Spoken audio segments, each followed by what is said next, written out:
Hello students, my name is Arushi. Welcome back to my YouTube channel Study with Arushi C6S. How are you all? Hope you're doing well. Alright. So students, आज की video में हम लोग class 2 का हिंदी का एक बहुत अच्छा सा चैप्टर है जिसका नाम है अश्वमेध का घोड़ा। ठीक है, उसको कवर करने वाले हैं। आई होप आप सबके लिए वीडियो बहुत यूजफुल रहे, बहुत पसंद आए आप लोगों को स्टूडेंट्स। एंड अगर पसंद आए तो please do like, comment and do subscribe my channel. Alright, and जो फर्स्ट टाइम विजिट कर रहे हैं मेरे चैनल पर वो तो जल्दी से सब्सक्राइब कर लीजिए students, so that in future you will get notifications very first. Okay, चलिए स्टार्ट करते हैं चैप्टर। आज का हमारा है अश्वमेध का घोड़ा। ठीक है स्टूडेंट्स, ये चैप्टर थोड़ा सा ब्रीफ दे देती हूँ मैं आपको किस चीज़ के बारे में है। ये चैप्टर है हमारे श्री राम जी के जो दो पुत्र थे लव और कुश, उनके बारे में है, लव कुश के बारे में है। और अश्वमेध का एक घोड़ा होता है, उसको वो लोग पकड़ लेते हैं एंड एट लास्ट कैसे छोड़ते हैं, क्या होता है, मैं स्पॉयलर्स नहीं दूंगी, आपको चैप्टर के एंड में ही पता लग जाएगा। ठीक है, चलिए स्टार्ट करते हैं। देखिए, ऋषि वाल्मीकि का आश्रम है। ठीक है, वहाँ का सीन है। वहाँ पर ये बच्चे हैं जो लव और कुश, राम जी के पुत्र हैं। लव है एक का नाम, एक का कुश है, दोनों वहाँ रहते हैं। ठीक है, वहाँ का सीन होता है। देखिए, लव कुश वहाँ खेल रहे होते हैं। ठीक है, अचानक से क्या होता है स्टूडेंट्स कि आश्रम में एक घोड़े का प्रवेश होता है, एक घोड़ा आ जाता है वहाँ आश्रम में कहीं से। ठीक है, तो लव कहता है भैया कुश देखो तो कि कितना सुंदर घोड़ा हमारे आश्रम में आ गया है। तो इस पर कुश जो होता है उसका भाई उससे कहता है कि लव, इस पर तो सोने की काठी भी है। ठीक है, लाल कपड़े की झूल भी कितनी सुंदर लग रही है इस पर तो। ठीक है, अरे कह रहे देखो इसके गले में तो एक पत्र भी लटक रहा है। पत्र मतलब होता है चिट्ठी, एक लेटर। ओके, तो इस पर लव जो होता है उसका दूसरा भाई उसको कहता है कि आओ भैया चलो हम इस घोड़े को पकड़ते हैं। तो तभी क्या होता है, जब वो स्टूडेंट्स देखिए दोनों लव और कुछ दोनों भाई उसको पकड़ने लगते हैं घोड़े को, तो दो सैनिकों का प्रवेश होता है। ठीक है, दो सोल्जर्स आते हैं, प्रवेश होता है मतलब एंट्री होती है उनकी। ठीक है, आते हैं वो। तो एक सैनिक कहता है ऋषि पुत्रों क्यों कहा है उसने, क्योंकि वो समझता है जो ऋषि वाल्मीकि के आश्रम में रह रहे हैं तो उन्हीं के पुत्र हैं ये। ठीक है, उनको गलतफहमी होती है कि ऋषि के पुत्र हैं। ठीक है, वो बोलता है उनसे ऋषि पुत्रों, एक सैनिक कहता है यह अश्वमेध का पवित्र घोड़ा है, कह रहा है, और बालक इसे नहीं पकड़ते तो कृपया करके इसको छोड़ दो। ठीक है, तो इस पर जो कुश होता है वो कहता है क्यों नहीं पकड़ते। लव भी कहता है लो हमने तो पकड़ लिया, देखो तुम क्या करते हो।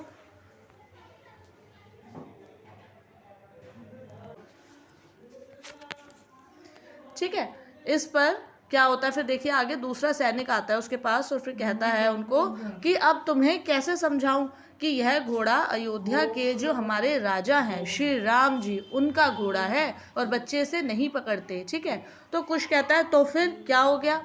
तो एक सैनिक कहता है तुम्हें श्री राम की सेना से युद्ध करना पड़ेगा, घोड़ा छोड़ दो। तो लवकुश दोनों ही कहते हैं घोड़ा क्यों छोड़ दें हम, युद्ध से कौन भयभीत है, भयभीत है मतलब कौन डरता है, हम तो युद्ध करेंगे। तो दूसरा सैनिक कहता है ऋषि पुत्रों, आश्रम में युद्ध करना पाप है। ठीक है, आप घोड़ा दे दीजिए, हम लौट जाएंगे। ठीक है, तो इतने में देखिए क्या होता है, तभी शत्रुघ्न जो होते हैं उनका प्रवेश होता है, उनकी एंट्री होती है। ठीक है, तो शत्रुघ्न कहता है उन बच्चों से, बालकों से, लव और कुश दोनों से कि बालकों तुम अश्वमेध के घोड़े का अपमान नहीं कर सकते, और वह भी मेरे होते हुए कदापि नहीं, बिल्कुल भी नहीं। ठीक है, लव और कुश दोनों कहते हैं तो आप अपना घोड़ा छुड़ा के दिखाओ हमसे, छुड़ा ले हमसे घोड़ा। ठीक है, क्योंकि थोड़े बच्चे हैं, थोड़े से हठी हैं, जिद्दी हैं। ठीक है, वो मना कर रहे हैं कि हम घोड़ा नहीं देंगे। तो शत्रुघ्न कहता है ऋषि पुत्रों, मैं शत्रुघ्न हूँ, मेरे तीरों का प्रहार तुम सहन नहीं कर पाओगे। तीरों का प्रहार मतलब कह रहे जो मैं धनुष बाण से अपने तीर छोड़ूंगा तुम पे, प्रहार मतलब अटैक, उनका आक्रमण तुम सहन नहीं कर पाओगे, तो उनको छोड़ दो। पर वो बच्चे नहीं मानते तो युद्ध होता है और दोनों ओर से तीर चलते हैं। ठीक है, कुश कहता है वह लगा तीर, वह गिरे शत्रुघ्न और भागा उनका घोड़ा, मतलब कि लवकुश ने जो तीर चलाए उससे शत्रुघ्न घायल हो गए और गिर पड़े और उनका घोड़ा भी भाग गया। तो वो कहते हैं लवकुश अरे अपना अश्वमेध का घोड़ा तो लेते जाइए। तो लव कहता है कुश अब तो सब भाग गए, चलो आश्रम में अंदर जाकर माँ को यह सुंदर घोड़ा दिखाते हैं।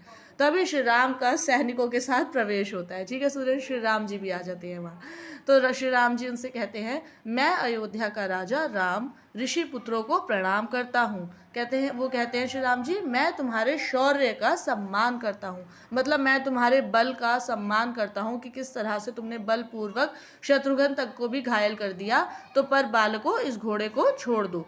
तो लवकुश कहते हैं, महाराज आपके चरणों में लवकुश का सादर प्रणाम है, ठीक है, पर सुना है कि यह यज्ञ का घोड़ा जो पकड़ता है वह उसे तभी लौटाते हैं जब युद्ध में परास्त हो जाते हैं। परास्त होना मतलब स्टूडेंट्स जब हार जाते हैं, ठीक है।